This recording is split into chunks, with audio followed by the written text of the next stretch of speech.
All right. Good morning, everyone, and welcome to the Study in Canada workshop. And we do have a very special title. Engineering is not all about the numbers. So what about it? And that's what we are going to learn today. And just to inform everyone, if this is the first time that you have heard about us, CI Indonesia, we stand for Canadian Education International Indonesia. And we are a not-for-profit foundation based in Indonesia, and we are given the mandate by the embassy here to promote Canadian education to all the students, parents, and other stakeholders in Indonesia. My name is Welly Kusono. I'm the director of Canadian Education International Indonesia, and I'm joined by my team here, which are based in different cities in Indonesia. We have Joseph Gallen, based in Surabaya. We have Shilivi, based in Medan, and I and my other team member, Boni, based in Jakarta. And of course, we also have special speakers and joining us as well for this workshop. And you have probably read his bio in our event promotion and in our invitation as well. So I'll be brief in introducing him. But we have Miklos Sunario, who is a co-founder and COO of EduBeyond. And he's also a second-year integrated engineering student at the University of British Columbia. So Miklos, would you like to say hi to the students joining us this morning? Yeah, thank you so much for that illustrious introduction, I guess, Welly. So, thank you for having me today, and I'll be sure to give you guys a decent education, I suppose. Thank you so much, Miklos. And of course, we are also joined by Miss Erin Fur, who is a student recruitment officer specifically for UBC Engineering. Erin, would you like to say hi? Hi, everyone. I'm so glad to be here today to share a little bit more about UBC Engineering with you. All right, and everyone, as what we have also promoted in our event promotion, that we are also joined by a team of special guests. This is the first time that we have pulled it off, and this is, of course, thanks to both Miklos and Erin to make it happen. But we are also joined by a team of UBC teaching assistants. So in no particular order, I'll just going to name them. We have Miss Christy Wu, Mr. Rocky Chow, Miss Emily Lee, Mr. Jocelyn Snider, Mr. Ted Atikakis, and Mr. Owen Pinto, and all of them are joining again to be here with us and to conduct the breakout room sessions later on, where we will have a case study session. So definitely looking forward to it. So do stay all the way to the end of the workshop to maximize your learning experience. So without further ado, I would like to give the opportunity for Miss Erin Fur to begin with a quick presentation about UBC Engineering. So I'll let her take it from here. Screen is yours, Erin. Perfect. Thank you so much for having me here. So my name is Erin, and I work with UBC Engineering. My pronouns are she, her, and I am the student recruitment officer at the UBC Vancouver campus. So I do want to acknowledge that the land that UBC has built its Vancouver campus on, which we learn, work, connect, and innovate, is the unceded ancestral and traditional territory of the Musqueam people. And I'm also going to talk a little bit about our UBC Okanagan campus today, which is situated on the territory of the Sioux Okanagan Nation and their peoples. And so I do want to acknowledge that you are joining from many different lands today. And so I would like to take time to also acknowledge from where you are joining us from. So thank you for being here. So in my work, what I do is I really work with students to share more about what engineering is. Once you have a good sense of what that is, to help you decide, if that is something that you're going to study, that hopefully you'll consider UBC Engineering. UBC Engineering specifically was just ranked as the #1 engineering school in Canada. So we're super proud of that by Maclean's Magazine, which ranks all of the Canadian institutions. And UBC has also been ranked as one of the top 2 schools in Canada as a whole. So we are a really awesome institution, but what I'm going to focus on today is a little bit more specifically about engineering, a little bit about what those admission requirements might be if you are planning to come or apply to UBC Engineering in the future, and then also a little bit of a focus on what it is that sets us apart and what you might have to look forward to as a student at UBC. So a lot of students that I talk to in high school don't always understand what engineering is until they really dive deeper. Even once they start taking courses, it takes them quite a while to kind of figure out what exactly engineering is. And I know that Today, you'll probably learn lots, but just to kind of summarize it to get started, simply put, engineers invent, design, and maintain the world around us. So some examples of research happening at UBC currently is to design safer buildings to withstand natural disasters like earthquakes. We're doing water treatment to provide clean drinking water to communities throughout Canada that have not been able to have clean water for years and years and years. There's things like looking at in areas of medicine, like regenerative medicine, biomechanics and injury prevention, genetic engineering. Engineering is really so diverse in its applications in so many different areas of our life. So engineers are really inventing, designing, maintaining things in the world around us. So I'm going to jump into a little bit of some of those programs that we have. Now, engineering has many different fields that you can study in and work in. As you can tell from the areas of our research, there's just so many different kind of areas that you can go into. And at UBC, the Bachelor of Applied Science, which is what our engineering degree is called, has a general first year where you learn basic math, science, and engineering principles. Then you get to apply for the type of engineering you want to go into to start in your second year of university. So as mentioned briefly at the beginning, we do have two campuses. We have the Okanagan campus, which is located in Kelowna. About a 4.5-hour drive from that is our Vancouver campus, located in Vancouver. So you may have heard of Vancouver before, you may not have heard of Kelowna before, but those are two really great campuses. The difference is in size of the campuses for sure. So at the Okanagan campus in Kelowna, we do have 4 different engineering programs that you can study there. There is civil, electrical, manufacturing, and mechanical engineering. You can further specialize within some of these to do something like resilient infrastructure, biomedical, or aerospace, for example. The other benefit is that there's no caps on any of these programs. So whichever one you want to study, you can study for sure at the Okanagan campus if you're admitted to that first year program. At the Vancouver campus, it is a much bigger campus. We have more students. We also have more engineering programs. You can see there's quite a few listed here. There may be some that you have never heard of before. There may be some that you have heard of. I'm sure Miklos can share a little bit more about their experience with the engineering program that he's in as well. So this is just to give you a sample of some of those different types of engineering programs that we offer. And you'll learn more about each of these disciplines in your first year of engineering at UBC to really decide which one is going to be best for you. Now, should you apply, should you meet those admission requirements, there is so much to look forward to at UBC Engineering. So right from the very start of your degree, you'll be exposed with hands-on design projects where you work in teams with other first-year students.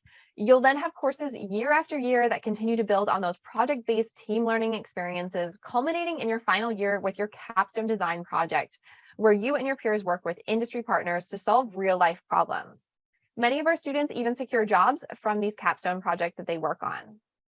Later on in your degree, you can also customize your studies by choosing to pursue a minor or a dual degree. This is not a requirement, but it will allow you to have a secondary area of focus if that's something you're interested in. You'll also have the opportunity to gain paid work experience through our optional co-op program, which is one of the largest in Canada. And you can also apply to that at the beginning of your second year. International students are totally eligible to do that and can get paid quite well in those jobs as well with co-op. You might also want to consider going abroad to study, doing research, or anything else that you're maybe interested in. And those are all things that you can kind of add in as part of your degree. Now, a lot of what I've talked about is very academically focused, but there's so much more that you have to look forward to. So if research is something that you're interested in, you can be paid to work in a research lab. You can start your own research project. You can even present it at our multidisciplinary undergraduate research conference that takes place across UBC every year, featuring thousands of student research projects. We have lots of other things, even if research isn't your thing. You can explore your interests and find your community at such a big university like UBC. We have more than 450 campus-wide clubs. We also have some engineering focus clubs as well. So at the Okanagan campus, there are engineering clubs and programs that you can get involved in to expand your knowledge and network within engineering. And at the Vancouver campus, there are over 30 design teams that enable students to work in teams, explore their interests, and gain hands-on experience right from your very first year. Now, one of the amazing things that I hear from all of our current students is one of their favorite parts about UBC Engineering, and hopefully the TAs here today can share that with you as well, but it's the amazing community that you get to be a part of. So right from the time you enter UBC Engineering, you'll have support systems like our first year orientations that will give you the opportunity to get involved with so many different clubs. And it's really a great way to connect with your peers. Beyond those design teams that I mentioned and the Engineering Undergraduate Society that we also have equity, diversity, inclusion, and indigeneity clubs, which are student-led groups that you can get involved with if you're part of an underrepresented community within engineering. So one of the reasons at UBC that we are working to really ensure more diversity within engineering and why it's important is that increasing underrepresented populations in engineering make our teams more diverse. More diverse teams mean our students are better able to solve problems for the entire population, not just a fraction of it. So hopefully that gives you a little bit of quick insight into UBC engineering and everything that you might have to look forward to if you're considering coming here with current students in our program. And again, just a few other resources for you. We have a really awesome engineering stories team that are on social media. So on YouTube, Instagram, or TikTok, if you search engineering stories, you can follow along with our current students as they talk all about what they do in a day as an engineering student. So thank you so much for giving me some time to share a little bit more about UBC engineering. Wonderful. Thank you so much, Erin. Miklos, you're up. Thank you. Well, thank you so much, Erin, for and honestly joining us today. So yeah, that's I remember now why I've been convinced to go UBC engineering. So what I'm going to do now actually is it's not going right into the lecture material, but I'm going to be presenting to all of you regarding the company that I am representing today. And that's the company that I'm the co-founder of, called EduBeyond. So bear with me, everyone. So the company, as you can see here, is known as EduBeyond. And the problem that we're trying to solve really is this idea that education has really gone to a standstill in during the COVID-19 pandemic. So a couple of stats that might not be surprising to all of you is that COVID-19 resulted in a loss of 2 trillion teaching hours in just the year 2021. And in places like Indonesia, where I'm from, of course, like most of you here, education accessibility just went completely kaput. There's no such thing as teacher and student communication in some places. And I think that's where this idea of EduBeyond came to be, that there's this possibility that technology might be the solution to these problems. And thus, the mission that we came up with, like myself, my co-founders, and I'm actually, one of my co-founders is here in the audience today. We came up with the mission to accelerate the development of educational technology, or EdTech. And with this technology, what we're hoping to do really is we're hoping to increase engagement, first of all, because hey, education online, it can be pretty boring. I'm not even gonna lie. And to also improve learning results across any education infrastructure. Because if we can use technology to make you guys not only learn with some more fun and engagement, but also give you better results for the future, I think that is the ideal situation for everyone, right? So a bit about myself. I guess I won't go over myself too much because I'll actually be going over it again later. So the solution that myself and my co-founders came up with, I guess my co-founder is Alex G, who is actually here today and is an educator for the University of Toronto Math Department, another great university in Canada, as well as Tianlan Sun, who actually represented Team Canada at the International Science and Engineering Fair and won first place for his development of a technology called TeleAI. Yeah, these are the co-founders that I've been so lucky to be working with, and who, with myself, came up with this solution, this idea of a gamified and adaptive learning interface. So most of you might be familiar with common learning management systems in the internet. Maybe you might be familiar with Google Classroom or Canvas or Udacity or even Blackboard. Essentially, EduBeyond is a learning management system in a sense that it organizes knowledge in a way that is digestible to students like yourself, but we do it in a very unique way. Firstly, we have an AI backend that recognizes the competencies, your competencies at any time in any course. So for instance, say you're learning calculus, you might be really good at calculus. EduBeyond technology will recognize that and kind of fast track you through this module. Whereas, for example, if you're struggling with statistics, our technology will also recognize that and kind of give you more guidance, more support, less of a steeper learning curve. The idea is that everyone is good at different things, and I think it's really the job of technology to kind of accommodate and maximize on these possibilities. The second aspect, and hopefully this might appeal to a lot of you, is through our gamification. So I'll just go through that one by one, actually. So I mentioned the adaptive learning piece, where we use AI essentially to kind of determine our students' competencies, and also to kind of provide you guys the right questions to guide you along. We have gamification, where we have each course integrated into a gamified world. What does that mean essentially? You can essentially go through entire curriculums while playing games and learning visually. An example of that, for example, is that we have a phonics game to teach English, where you have to go through this cave system and determine what sounds are coming and what sounds you have to reply in order to make it out alive, basically. So I'm not sure if that might be your cup of tea, but that's kind of the approach that we're going with. Beyond also has a really strong research core. I think right now we're working with universities like Harvard University, UC Berkeley, and University of Toronto to conduct research on the effects of our personalization and gamification technology. I think something that's quite ironic these days is a lot of education technologies don't actually incorporate a lot of a strong research core. And one way we're trying to differentiate ourselves is to make sure that our technology is actually working for you. Lastly, and I think this might be the most important one for myself at least, Beyond takes a human approach in which we want to maximize as much human interaction as possible, even within an online or virtual classroom. So some ways we're trying to kind of do that is we have built-in like video conferencing as well as chatting features. And we also use technologies that are more humane for teachers as well. So a technology called optical character recognition that can mark any test automatically, thus loosening the burden, I suppose, on teachers worldwide. Some of our traction, I guess this might just be kind of telling you guys how far we've gone, includes us winning the Moonshot of Startup Award, which we were selected from across 1530 startups across 88 countries. I've also had the pleasure of really like having a private audience with the Deputy Secretary General of the United Nations, Amina Mohammed, regarding the implementation of Beyond technologies. With Bambang Susatyo, who many of you here might recognize as the leader of Indonesia's MPRI. And lastly, meeting the US and Czech ambassadors to kind of discuss US potential, Beyond's potentials in different countries. So here are a couple of other entities that we're associated with, including the Canadian Senate, the EU delegation, and the Indonesian Ministry of Education. So in conclusion, Beyond has the right people on the job. I love my time at Beyond, and actually some of the TAs here today do amazing work for us, and really just want to recognize them for that too. We have novel, cutting-edge technology. We conduct research with the top universities, and we have the traction and support to go beyond. So that's my brief overview of what Beyond is. So engineering, the idea that it is more than just numbers. That's why I'm here for what I'm presenting today, and hopefully you guys will remain engaged throughout the entirety of this presentation. So hello everyone, my name is Miklos Sunario. I'm an Indonesian citizen like yourself, and I'm also a UBC second year integrated engineering student.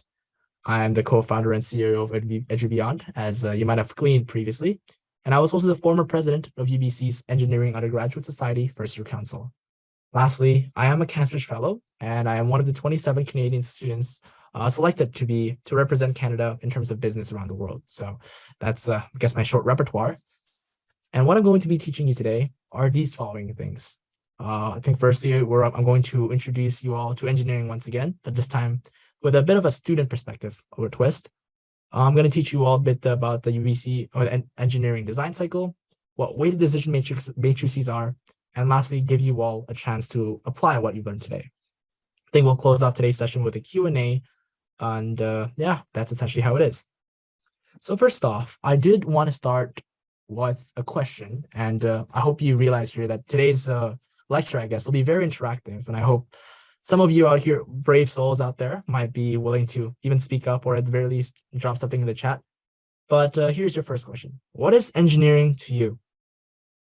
The technical definition of engineering, at least, and I think this is what Aaron was trying to convey, is that it is a branch of science and technology concerning the design, building, and use of engines, machines, and structures. So things from, I guess, what you might expect, like bridges and cars. That's within the field of engineering, and that is an accurate depiction of what engineering is. But to me, engineering is also a form of a logical art. And I think, I guess that's something that most engineering students, hopefully all the TAs here, would agree with. And to go off, I guess, on the idea that engineering is a logical art, here's a bit of a differentiation of how engineering differentiates itself from different programs, such as, for example, in this case, science.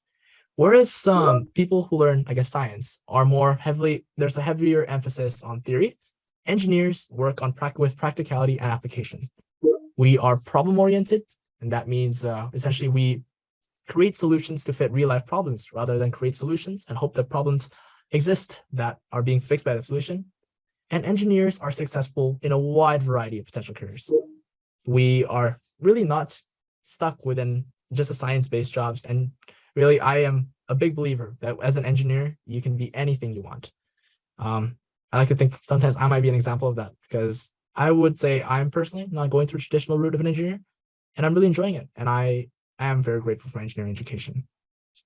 So without further ado, unless you guys have, of course, I'll just be looking at the comments just along the way. And thank you, Hugo. So yeah, I think you guys all have a relatively good idea of what engineering is, to create and invent something useful for the world.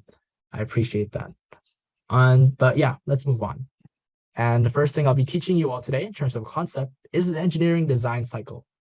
So once again, I'm going to go off with a thought exercise, and I hope perhaps you guys might be more interactive.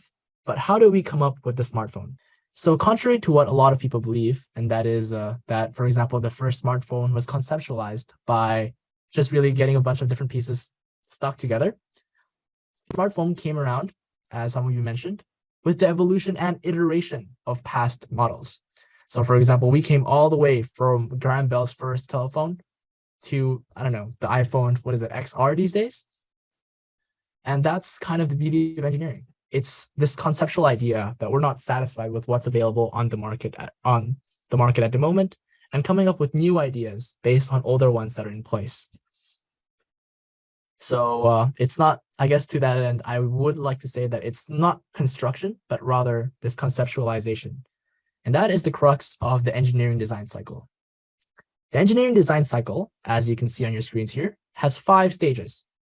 Firstly, the studying and clarification of problems, the generation of potential solutions, identifying the most promising solution, then developing and testing a solution, and finally the implementation of said solution. There's also an emphasis on iteration, and I'll be sure to, I guess, emphasize this to all of you here today throughout the course of this presentation. So first and foremost, let's dive into the studying and clarification problem. So here's a couple of rhetorical questions for you all. Without first realizing there is a problem, is there something for you to fix? Say, for example, you made your friend angry. If you did not know that they are angry to begin with, then really, would you be fixing anything at all? And secondly, without understanding, for example, let's go with the same example of an angry friend, I guess. Without understanding why they may be angry, how could you possibly come up with the ideal solution? And that is the idea behind studying and making sure that you have clarified a problem. If you were a fashion designer based in Indonesia, which would you rather sell? A sweat-absorbent t-shirt or a winter coat? Maybe I can get a quick answer based on kind of this idea of studying and clarifying a problem. T-shirt? Okay, got it. T-shirt, yes. I think there's a consensus there, and I think you all understand why, right? Precisely, Indonesia is too hot, and there is just no problems that a winter coat could solve in Indonesia. It's not like Canada. That is the crux of studying and clarifying a problem. And I guess I neglected to mention this at the start of the presentation, but a lot of the examples that I'll be using today will be very applicable to real life scenarios. And that is done with intent, because I do want to show each and every one of you here today that engineering is also, like I said, not just applicable to the sciences, but really in every facet of your life. And I hope that maybe if you could take anything away from the meeting today, instead of the content, I guess, is that idea that this type of engineering thinking will only help you in whatever it is you want to do, engineering or not engineering. Anyways, let's get to move on. So that is stage 1, studying and clarifying a problem. I won't spend too much time on that. I think it's relatively straightforward. Next is the generation of potential solutions. What does that mean? In this stage, or stage 2 of the engineering design cycle, I believe that there is no such thing as bad ideas. You might think that in order to stop a leak, you might want to press an iPad on some kind of hole in a pipe. That could technically work and is technically a potential solution. And in this stage of the proceedings, it's the time in which there is no such thing as bad ideas. And I did just mention bad ideas, so yeah, we're just gonna go on that. There's this emphasis on quantity over quality, And I think the best part of this stage really is that it's time for you to let your creativity shine through. Oftentimes, I would say that the world's best ideas and best or most revolutionary ideas that at the time might be a bit crazy come up here in the generation of potential solutions. In fact, I think as a case study, I like to discuss Disney Imagineering. So Disney Imagineering is this concept, well, created by Walt Disney himself. And it's basically the success formula for why they're able to make so many high quality stories each year, whether it's like, I guess, Marvel movies or Disney princess movies, or just really like random gems like Inside Out, my personal favorite. They do this by firstly doing this process of just generating potential solutions. So Disney has a team of Imagineers who come up with multitudes of stories, and I mean multitudes. I think according to a book by or some kind of source I read from Walt Disney, they come up with thousands of story ideas that they eventually never really took off. But with this process of Imagineering and kind of getting these many possible ideas and just choosing a couple of the most high quality ones, that's how they're always able to succeed. And this principle also applies in engineering and in daily life. So I guess do most of you kind of have a good grasp of what the generation of potential solutions is? Pretty simple stuff, right? Next is, I would say, maybe the most complicated part of the engineering design cycle and where most of your analytical as well as technical skills are going to come into play. So when identifying a most promising solution, you essentially have to trim down those multitude of possibilities that you generated in stage 2 and trim them. You essentially go through this 3-step process called screening, ranking, and scoring, respectively. So to go one by one, screening is this idea that anything that doesn't meet the requirements of what you want has to be cut. So for example, if you're looking for a black t-shirt, that's when you get anything that's color white out. Also, it's the phase in which anything that you think has no potential at all is also cut. Say, for example, like the requirement in this case is a black t-shirt. And there's just this one black t-shirt that's obviously way too small and just not fashionable at all. That is, this stage of screening is where all these undesirable t-shirts essentially go out. Next is the idea of ranking. As the name suggests, ranking is essentially where you rank in the highest potential possibilities you think or solutions to this problem you have. So for example, to go off the example of a black t-shirt, choose your top 3 or top 5 favorite t-shirts, and essentially that's the final 5 that we'll be taking into scoring. So, and scoring, I would say, is this technical bit that I'll be teaching you in a bit, don't worry, where you each of the highest potential solutions based on the ranking stage, a calculated score. These scores will be calculated with something called a weighted decision matrix, which I'll be covering in just a second. But firstly, a little exercise. And actually, I'm just going to try my luck here. I'm going to try a slideshow again because I did make a couple of animations here just to make this a bit more possible. What you want here, and please keep this in mind for everyone, is a sweet fruit that is preferably cheap. All right. Oh, awesome. It works now. Okay, so the case study here is choosing the right fruit and a sweet fruit that is preferably cheap. Let us screen, rank, and then score. Here are options. Firstly, based on what I've told you about screening, which options will not make the cut?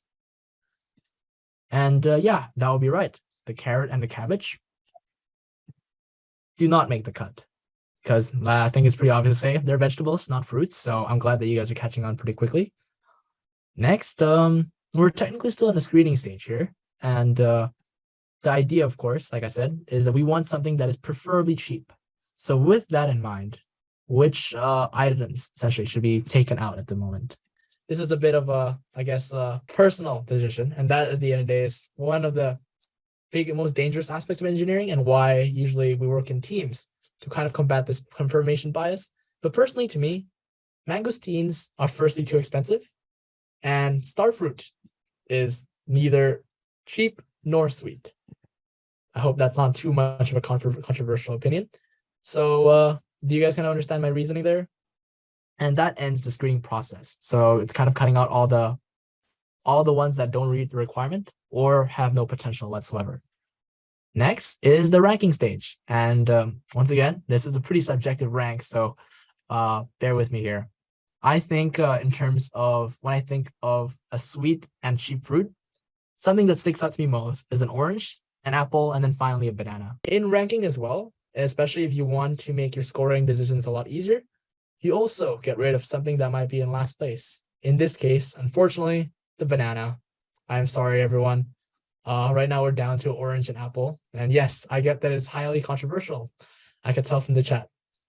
So that is essentially how screening and ranking works. So based on that, that was the screening and ranking aspects. Now we have to score. And essentially, we have to make decisions based on the weight of importance of each factor with a weighted decision matrix. I could go on and explain to you, for example, the theory behind a weighted decision matrix, but I think the easiest way is to show you how it works. So in this case of the sweet but cheap fruit, we could decide, I personally decided that the following weights: 60% of the decision should go towards sweetness, because that's what I think is more important here. And 40% of the decision depends on price. Yes. And to make the right decision here, what we do is make this following table you see here. So I've given, for example, orange a score of 7 in terms of price, and apple a score of 8 in terms of price. And on the other hand, I've given orange a sweetness level of 9 and apples a sweetness level of 7. Wow, maybe we are eating different kind of oranges, guys. I apologize for that, because not all oranges are this sweet. Anyways, with that, how do you think we came to get this idea that orange is superior to apples? So if you see here, I think I also mentioned just now, I select cost factors for 40% of the decision, add sweetness for 60% of the decision. Thus, if you can see here, I multiplied the orange's score by the percentage, the weighted price score. So 7 times 40% of 7 is 22.8. And the sweetness score, where I gave it a 9 and 60% in that of the weight, so 5.4. That way, when you essentially add up all the factors with its dependent weight, because let's face it, I think each decision has different weights, right? For example, if you're asking for someone's input, you might value your mom's input at like an 895% compared to some random strangers. Thus, I think to kind of like go along on this kind of conclusion, by multiplying scores by their weights and then summing them up, we have determined that in this case, orange is the ideal choice for this parameter of wanting a cheap and sweet fruit. So does everyone understand up to this point? And actually, in this next one, I'll be working with you guys and letting you guys essentially make some decisions for me, just to be less controversial. And this one is hopefully something you'll enjoy. So we're going to do a WDM together, okay? And a WDM we're doing together, is that we are going to imagine that you are looking for a boyfriend or a girlfriend. Because I guess who isn't looking for one these days, eh? And I've chosen gender neutral names accordingly. Well, we'll see later. But first, let's make the WDM weights together, okay? So all of you in chat, you can, I guess, start bombing your own opinions. But how many percent out of 100 goes to looks? How many goes to personality? How many goes to financial or family status? And finally, how many goes into intelligence? I guess like this will just be your looks 40%. Okay, I'll just take that. Write down then. 40%. How many should go to personality? I personally think it should be pretty high, but 60. Well, 50%. Okay. Looks 30%. Okay, you know what? I agree with that. I think looks should be 30% because, hey, personality is what matters, right? And I think for personality, I'm getting a couple of 50%. So I'll go with 50%. Or actually 45%, just to give some more for intelligence and family status. How much do you guys think intelligence would factor for? Okay, I'm getting a couple of financial 5%, so I'm just going to go with financial 5% and then the rest into intelligence. So that goes 50, 30, that leaves 20 for intelligence. Does this sound good for everyone? Are there a lot of controversial complaints about this one? Looks 30%, personality 45%, financial family 35%, intelligence 20%. And here are your list of candidates. I guess, and each of them have different scores. And I would like to say, first and foremost, that people should not be based or labeled with numbers. But for the sake of this engineering experiment, I guess we will be doing that. So I think I'm just gonna remember looks is weighted by 0.4, was it? 0.3, sorry. Weighted is 0.45, 5, 0.05. This is, wait, no, 0.5, 0.05, and we're just gonna copy paste this. And the weighted score for intelligence was 0.2, 0.2, 0.2, and 0.2. All right, then let's do the math. Like, I don't actually know who's going to be superior one here, but I hope you guys can imagine like Frankie, Skylar, Alex, or Tracy to be whatever preferred partner you'd like. I guess like their gender neutral names, I suppose. So let's do some math. 0.3 times 6, that's 18. 0.3 times 8, that's 2.4.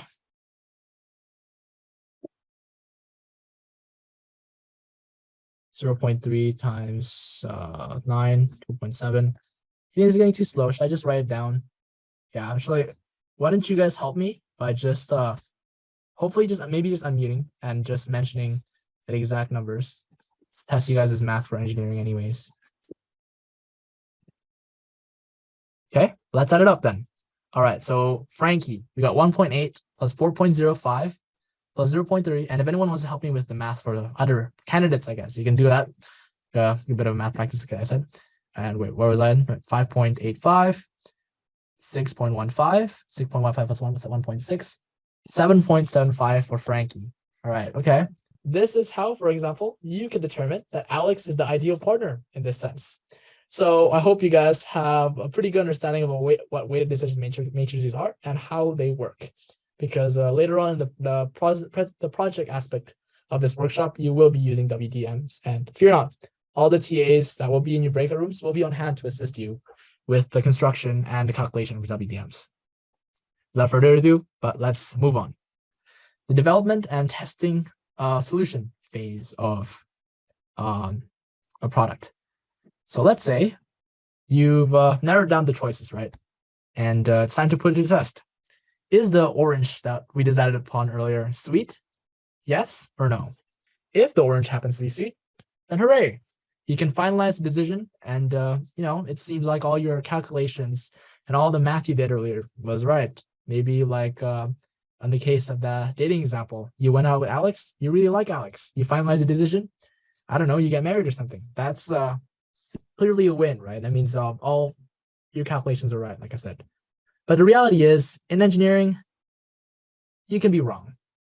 Data isn't always accurate, especially as humans, where we're really prone to making errors. In this sense, for example, me thinking that an orange was sweet, it could be an error.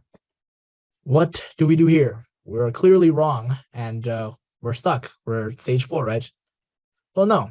In engineering, and I think I mentioned this and gave this a bit of foreshadowing earlier, we iterate, meaning we redo. And what I mean by reiterate is we can go back to any of the previous stages mentioned before, whether it's stage 1, where you have to study and clarify the problem again, maybe for some reason or another you misunderstood the problem, or you have to go back and just generate as many solutions again and hopefully come up with the right one. The idea in engineering is everything can always be improved upon.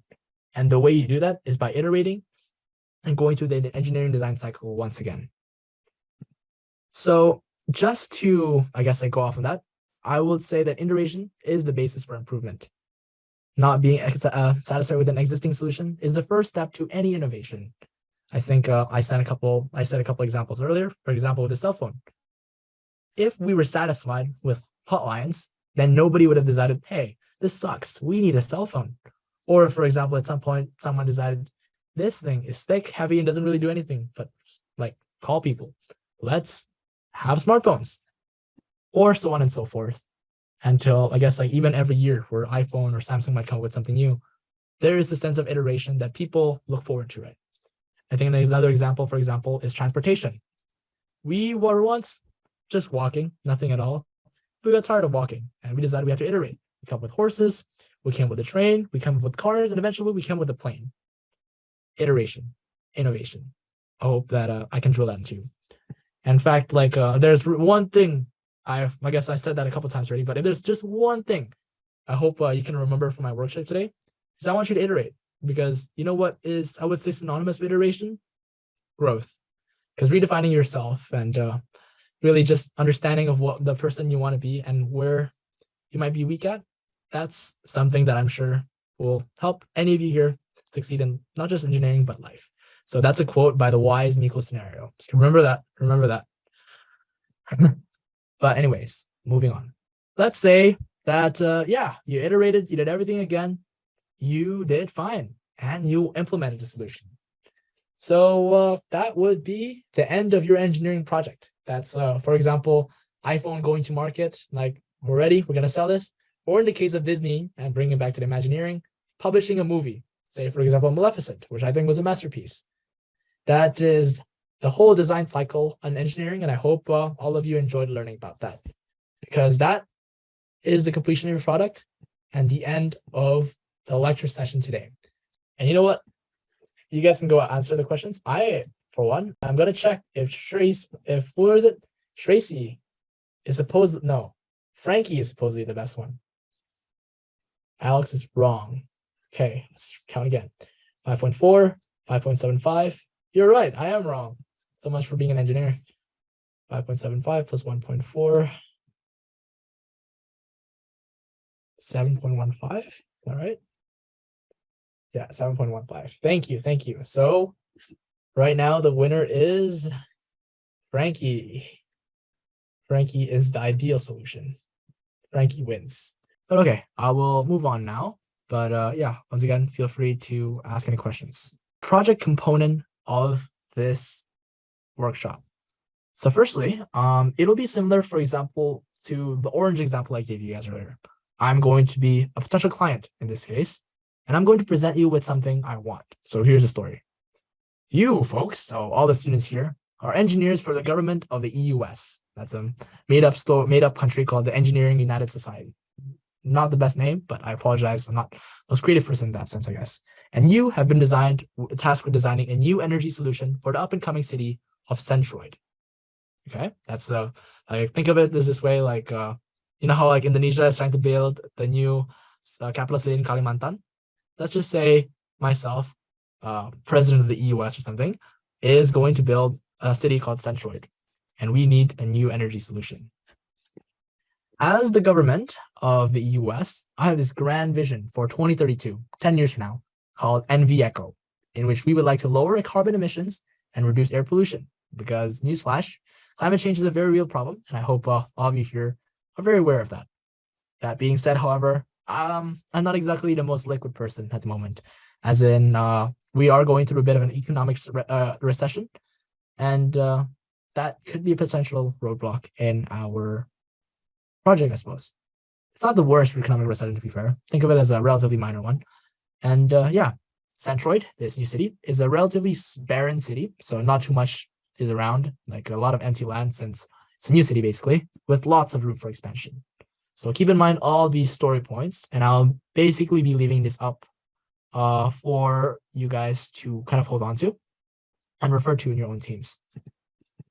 So your job is to decide for the city what energy solutions they should use. You can choose more than one energy option, like mix and match, for example, but the total engineering energy you need to generate per year should not exceed, and well, has to be actually, exactly 59 million gigajoules of energy. All right, don't worry, the number looks intimidating, but we made it pretty mathematically merciful on you guys. So here are your energy options. You can use fossil fuels, solar energy, wind energy, hydroelectric energy, or nuclear energy. And like I said earlier, you can mix and match these. For example, if you'd like 20% of your energy to come from fossil fuels, 30% from solar, 10% from wind, 20% from hydro, and 20% from nuclear, that's completely fair, and that is an option that you can take. But the factors you will have to consider include cost, land use, environmental risk, and CO2 emissions.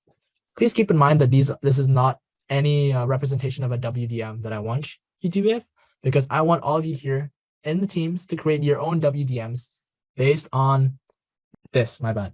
So yeah, I think now is a good time for us to go into breakout rooms. Actually, before we go on, does anyone have questions or would like to clarify anything? So now that we've, I guess, gone through everyone's answers, and I've actually inputted everyone's answers into the answer key to figure out who did the best. And before I get to show you, I guess, like who exactly had the ideal solution, I'd like to just explain first of all our WDM and how we came up with it. I think most actually, most notably myself and Owen, who's on here. So Owen, if you want to kind of help me out in this, feel free to, but I'll get us started, right? Yep. Okay. So this, everyone, is our WDM. If you guys can see in the weight over there. I think based on the story, we wanted to make clear that there is an emphasis on carbon emissions being lost, as well as there having to be a lot of cost being, I guess, like minimized as much as possible. Because I think keywords there were recession and the NV echo, kind of like maximizing that. So we've given those respective kind of 20.75 and 33.75 respectively. And as for environmental risk, we've given 18.75 because, to be honest, when we thought we were initially going to give more to environmental risk and less to land use, but upon thinking about it even further, I suppose, like we thought that a lot of the environmental kind of like considerations were taking care of the CO2 emissions. And I think in our message, we also stressed a higher emphasis on lowering carbon emissions over, I guess, really minimizing environmental risk as a whole. So in that sense, that's why we gave 18.75 to environmental risk. We gave 18.75 to land use, which maybe might be the most controversial allocation of number here. The reason for that is really, like, I think if you consider land use as a whole, it's something that you can't exactly ignore. Like, I think Owen and I kind of discussed this and talked about like whether we want to minimize this, for example, or kind of like show that even if, like, for instance, like the clients might like we have a barren land, kind of relatively empty area, that it should still be at least considered a decent amount, and while the least like a substantial amount for it to not be unfactored. Not sure if that explanation was pretty poor, so I apologize. Oh, do you want to take a shot at it? I think you did a pretty good job there. Yeah, there's a lot of factors to be considered outside the 4 that were listed here, and we took that into consideration. Not to say that this is the correct way to go. I think a lot of groups had equally proficient explanations for why they made their decisions. But this is what we came up with. So. Yeah, and Yeah. like Owen said, in no way, shape, or form are we technically right and you guys wrong. I think that's the beauty of engineering. It's like an idea of communication, right? So like as clients, like as the people that you're technically serving, for example, this is what we had in mind. And this is like, I guess, like usually it's like really hard to kind of like just realize that we had like an 18.75% WDM weight on land use, right? So I hope you guys may have even learned a bit something about that regarding engineering and how central communication really is in this entire project. So without further ado, I guess we'll start revealing the scores one by one. So what I've actually did is like I've inputted all your scores here. And actually, this is a group 7 score. This is 6.744. So I kind of exposed you guys a bit there. But yeah, I've kind of given you your final score. And I've recorded it here in group from 36 and down. So we'll just go one by one. So group 2, I guess, got 6.986. Honestly, pretty good. I think when I saw you guys' WDM, it was relatively similar to ours in terms of the CO2 emissions and costs. And I do think in general, a lot of people had that same thing. And I will say there's actually a really tight decision between a lot of different groups. Group 3 got 6.295. Group, oh man, I just showed a bunch. I'm not sure if you guys saw that. I'm not good at this. Group 4 got 6.883. 5 with 6.3339. 6 with 7.026. 8, and lastly 6.744. So I guess for today, the competition winners are group 6. So I believe that's your group, Ted, right? And yeah, good job, everyone. Congratulations. Thank you. Well, wait, why am I thanking you? yeah, congratulations. So I think in particular, what you guys did was relatively bold, actually. You guys put almost all your eggs in one basket with CO2 emissions and cost, which I will say is oftentimes relatively risky. But in this case, I guess you guys made the right decision. Here's a funny trick, by the way. I actually like kind of, I think a lot of you guys might have thought about this, but a score that actually would have beat all of them is if you put 100 on solar. Because I think the way we designed this WDM, Owen and I, we had this like bias towards solar energy. So just a funny little thing to maybe bother you guys a bit. Anyways, it should be said that we had a requirement there that you should choose 3 options so that you can see on the right. I actually wrote that in there. oh, That was never mind. it was a hint, but yeah. Whoops. Actually, Owen, you're right then. Never mind. I thought we have that. My apologies. My apologies. That's on me. Okay. And that being said, I think that's kind of everything. So that does bring an end to our project component of our workshop. And to be honest, I think the end to our workshop. Before I guess I pass this back off to Patweli, I just wanted to say a deep thank you for all the TAs here for basically volunteering and using up their Friday nights to help me and help you guys learn a little bit more about engineering. So first of all, maybe a warm round of applause for the TAs, everyone. You go, guys. Thank you so much. Secondly, as well, I'd like to recognize the work of CEI as well as Aaron for earlier UBC engineering and the time they've taken into, well, making this workshop work. Because I think in your hands, Patweli, is how essentially you got to spread our message and got to all these students today. So thank you very much for yourself too, Patweli. So a round of applause for them. Thank you so much. Lastly, and I guess this one might be a bit of a shameless thing, but one of the reasons, to be honest, that I did this, I guess, workshop today, well, part of it is because I do really enjoy, and I hope it shows and shines through, that I really enjoy teaching and the whole idea of education. That's why I'm in an education startup, really. But with that, I'd also like to ask a favor from all of you here today, and that's to maybe follow our Instagram account, because I do think, like I said earlier, that EduBeyond is something that will go beyond, like, some of the things that are coming up for us is I'm going to the United Nations next week to speak as one of the first Indonesians in a long time at the Economic and Social Council at the Partnership Forum. So with all that kind of hype, I guess, around us, I really hope I can get more of you, my fellow Indonesians, to kind of support us and follow our story. So if you haven't already, please follow us at EduBeyond Official at Instagram. So I'm just going to put it on here. And I think that will be all I have to say, I guess. Thank you very much for myself as well. I've really enjoyed it. I've also actually left my Instagram in the Google Slides somewhere. So if you guys personally have questions to ask me or just want to get to know me, I'm always happy for a chat. Thank you. And yeah, TAs, you guys have like a final parting words you wanted to say? Maybe some wise words about engineering or just a thank you? Yeah, thank you, team. The 3 of you guys did a really good job. And thank you to CI and everyone else for putting this on and helping out. I enjoy it. I hope everyone got a positive experience. So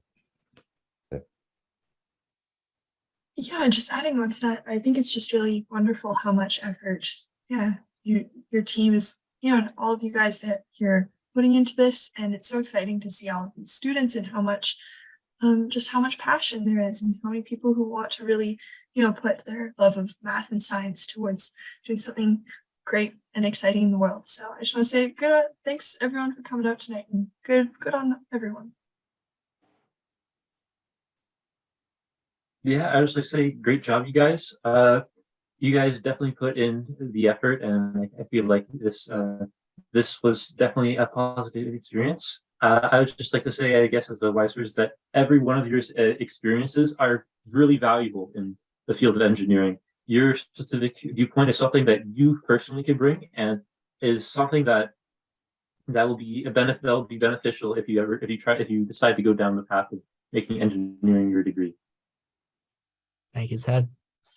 Thank you so much, all the TAs, for your advices and also for joining this workshop and make it happen during the breakout rooms. And of course, thank you, Miklos and EduBeyond for making it happen. And of course, to UBC, Faculty of Applied Science and UBC Engineering for hopefully this has been a very great learning experience for the students, and also been great experience for the teacher assistants and Miklos as well.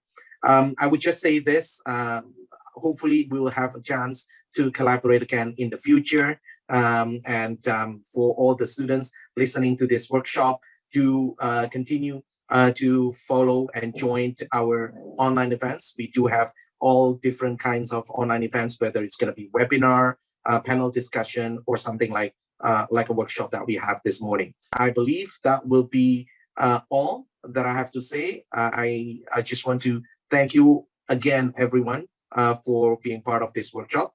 And Miklos, maybe just final remarks from you, and then we can conclude. Thank you. Sure.